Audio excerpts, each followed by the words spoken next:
Before 1966, no women had ever run the 26.2-mile-long Boston Marathon.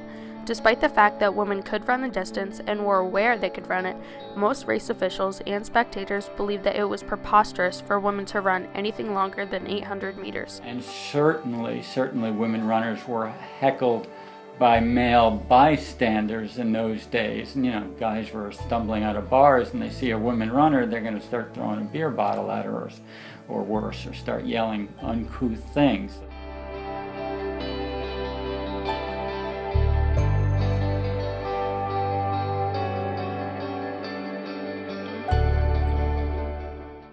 Despite the cruelties and assumptions, Bobbi Gibb proved to America that women could run more than 5, then 10, even more than 20 miles. She established the basis that women could run 26.2 miles, or any distance they set their minds to. Roberta Louise Gibb was the first woman to complete the Boston Marathon.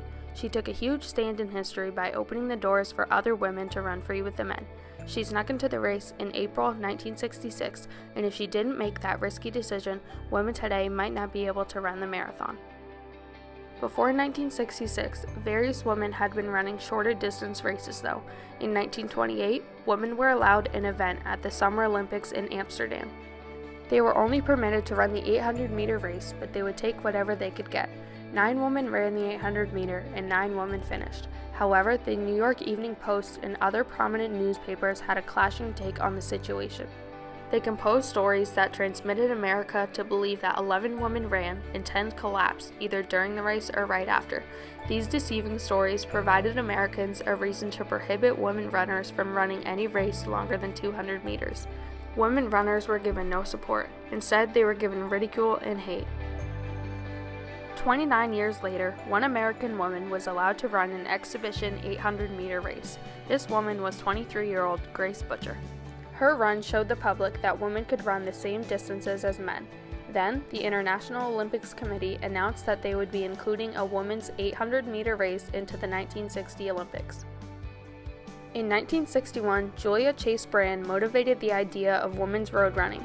Julia was 19 when she applied to run the 4.5-mile-long Manchester Road Race. She was rejected entry and was told to try again next year, so she did just that. She applied and was rejected yet again. However, Julia decided she was going to run the race anyway.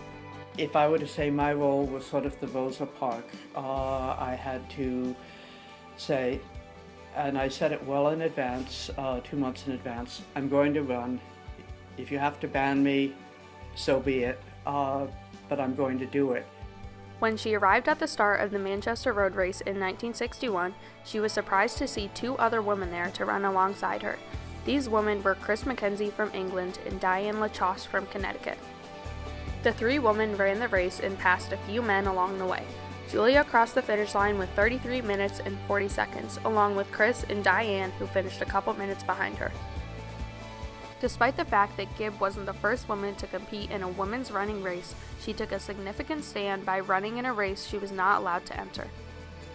Gibb was born on November 2, 1942, in Cambridge, Massachusetts, a town only 3 miles from Boston.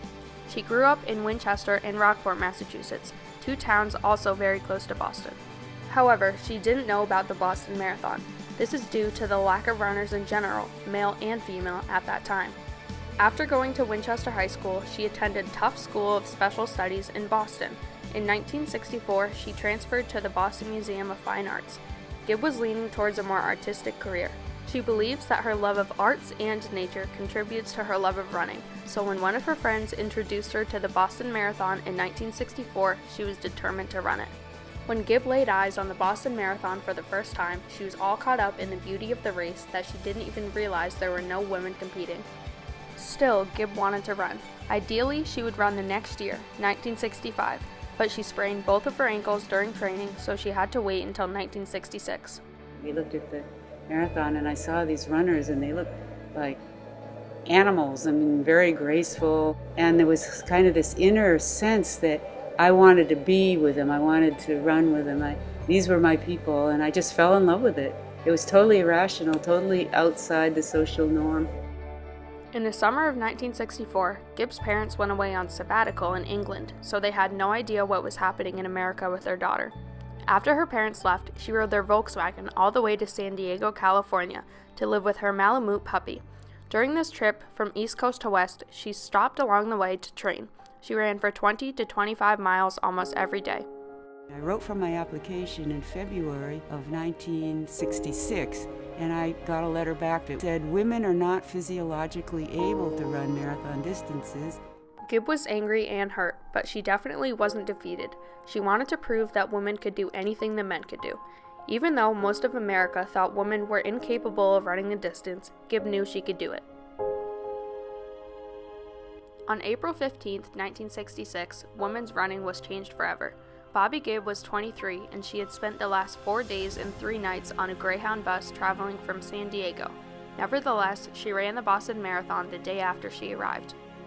I was wearing a bathing suit and my brother's Bermuda shorts and some new boys' running shoes, which was a real mistake because they gave me horrible blisters. And I had a blue hooded sweatshirt up over my hair and my hair tied back in a ponytail. Gibb headed to the start of the Boston Marathon.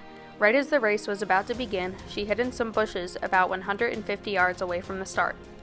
The gun went off and she waited for about half the men to pass her before she jumped in. Well, my biggest fear was that they would see me and throw me out and keep me from demonstrating what I had come to demonstrate. However, the complete opposite happened. Around a half a mile into the race, everything became silent. So I jumped in, and then very quickly the men behind me realized I was a woman. Gibb had been running for another half of a mile before she got too hot in her hoodie, so she explained to the men. They told her to take it off because it was a public road and they wouldn't let anyone kick her out. She took off her hoodie and continued to run, unbothered. When Gibb eventually reached mile 26, radio stations had heard she was running and were broadcasting her progress. All of the people at the finish line witnessed history. They saw a woman conquer the Boston Marathon.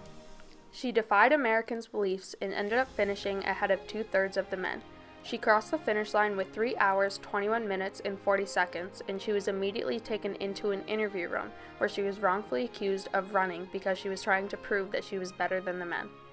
She told the interviewers, "I love men. I simply wanted to disprove false beliefs about women's limitations." Also, a couple newspaper articles came out about Gibb's run. The titles of the articles focus more on Gibb's recent marriage with William Bingay than the fact that she completed the Boston Marathon. Gibb continued running the marathon for 2 years, finishing first out of the very few women that ran unofficially. In 1967, another woman ran alongside Gibb. That woman was Kathrine Switzer, the first woman to officially enter the males division, illegally. She entered her name as KV Switzer, so the race director thought she was a man. She signed her name as KV Switzer since she was 12 years old because she wanted to be a writer like J.D. Salinger, not because she wanted to disguise her gender. Her experience with the marathon was much different. Jack Semple, one of the race officials, ran onto the road and tried to take Kathrine's bib. However, Kathrine's boyfriend pushed Semple out of the way and she continued to run. Gibb finished an hour before Switzer. Gibb never stopped pushing for equality. She has fought for women's rights through the arts. She created a website solely dedicated to her artwork and raising awareness to her heroic run. Since she is a sculptor, she has also created the Sculpture Project. Gibb wants to raise enough money to place a life-size sculpture of a woman's runner on the Boston Marathon course.